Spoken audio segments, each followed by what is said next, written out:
Welcome back to JMS Sports, and today I'm going to be talking about the Odell Beckham Jr. trade that just came out a few hours ago. Odell Beckham Jr. is now going to be a Cleveland Brown, and the Giants received picks 17 and 95, along with Jabril Peppers, more known for his special teams play than at safety. You kind of knew that the Giants were going to do something as soon as Landon Collins left. You knew a team with Odell getting a little bit older and trying to build a young foundation probably wasn't going to stick with Odell, and with him having control for the next 4 years, which I think is good for Cleveland to get a big name player, they were going to do something with him, whether it be trade him or do something along those lines. And I think Cleveland is a very good spot with Mayfield being young, Nick Chubb. He's reunited with his college teammate Jarvis Landry, which I think is big. They had good chemistry in college, and I think taking some of those number one cornerback coverages away from Jarvis Landry and giving him some more options, along with some other receivers on that team like Antonio Callaway, will really benefit from this as well. I think this was a great move for Cleveland, and I don't mind it for the Giants either. I think they're building a young foundation with Saquon and Will Hernandez and the great kicker Valdrick Rosas, who's a football player, not just a kicker when you look at that man. With the Browns, I do think they still need a little bit of help on that offensive line. Sometimes there's a little bit more pressure than you would like, and especially with the Baltimore Ravens in that division and the Pittsburgh Steelers, who can still, even though they've downgraded, bring pressure with TJ Watt and Bud Dupree and Vince Williams, and then Geno Atkins and Carlos Dunlap from the Cincinnati Bengals. Great pass rushers, and I think that line still needs a little bit of work, but this is a step in the right direction. There is still some linemen on the market for them to be able to sign.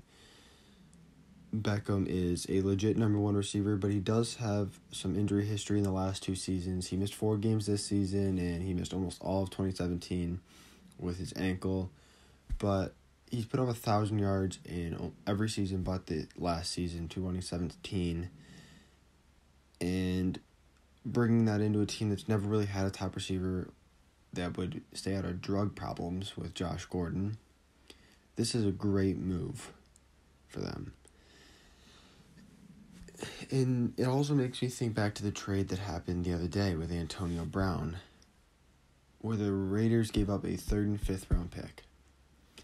The Steelers got a 3rd and 5th round pick for someone that some would consider the best receiver in all of football. And at least in my opinion, that's the truth. I mean, Julio Jones is good, Odell is good, AJ Green's good when he's healthy. There's plenty of receivers that are good, but Antonio Brown has this ability to take the game over, like he did against the Saints. But with Odell, he's got a huge catch radius. I mean, he's only 6 foot or 5'11", but even still, you don't need that much.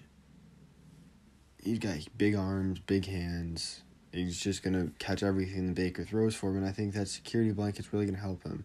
He's got weapons with, if Kareem Hunt gets cleared, Kareem Hunt in the backfield, David Njoku at tight end, Antonio Callaway, Jarvis Landry, Odell.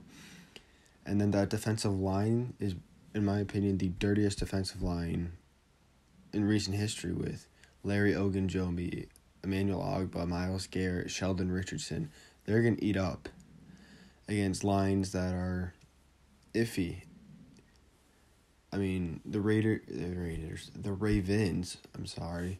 have a good line, but they don't really have the pass protection because Lamar doesn't throw the ball.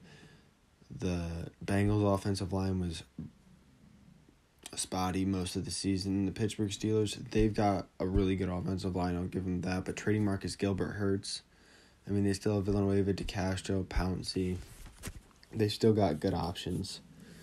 But for the Browns, this was a steal, in my opinion, even more than an Antonio Brown trade of a 3 and a 5th. Giving up a 1st, a 3rd, and Jabril Peppers. It's a middle-of-the-road 1st. I mean, would have been a good pick, probably would have helped their offensive line, in my opinion. I think they would have gone for an offensive lineman or maybe someone in the secondary to pair up with Denzel Ward. But that's okay. The Giants, I like this move just because now can get Dwayne Haskins if they want him with that 6th overall pick and still help build that offensive line some more. That offensive line needs to be fixed. If you look at teams and how they rebuild, it is from the inside out. The Colts spent 3 years picking offensive linemen very high with Ryan Kelly, Braden Smith, Quentin Nelson, and Costanzo back when he was drafted a first-round pick out of Boston College. Look at some other teams. You don't see competitive teams not have an offensive line, and I think the Cleveland Browns need to do that, and as well as the New York Giants. But I love Saquon, like I said, and Will Hernandez. Give Eli another year or two. If you want Dwayne Haskins, great. Take him. Give him a year to develop under a 2-time Super Bowl winning quarterback. And help your defense out a little bit. There's not really much on that defense that you can write home about with the loss of Landon Collins. I mean, B.W. Webb, terrible corner. They just don't have a lot of help back there. But again, moving a more seasoned player when you're trying to rebuild is what you want to do, and they got a good haul for it. Much better than the Antonio Brown trade. And it just makes the Steelers look even more dumb, in my opinion, for giving up a top-tier receiver for nothing.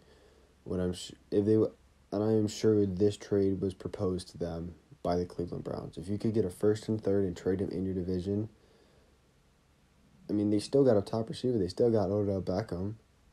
I mean, I get that it's not Antonio Brown, but it's still a top-tier receiver. I love it. I love it. I love it. Cleveland, in 2 years, you have turned Deshaun Kaiser, Isaiah Crowell, pretty much no one else. I think it was Corey Coleman and Kenny Britt were their top 2 receivers into, in my opinion, one of the most dangerous crews in all of football with Baker Mayfield, Nick Chubb, and Kareem Hunt out of the backfield, David Njoku at tight end, Antonio Callaway out of the slot or as a deep ball threat. You've got Landry and Beckham, the college teammates on the same team. It couldn't be set up more perfectly. And for the Giants, stick to the rebuild. Saquon's going to be there. Will Hernandez is coming along pretty well. If you can get Dwayne Haskins, or in my opinion, they should wait off and not take the quarterback. They should take, in my opinion, the best player available, or even Montez Sweat to help their pass rush. You get a pass rush, and at 17, if you can get someone like, I don't know, or take Jonah Williams at 6, and then down at 17, you could possibly get DeAndre Baker to improve your cornerback, improve your offensive line. There's so much you can do with having 2 top first-round picks, and third-round picks can sometimes turn into something relatively good. It's not like the Steelers where they got a 5th round as well. That's usually not turning into much.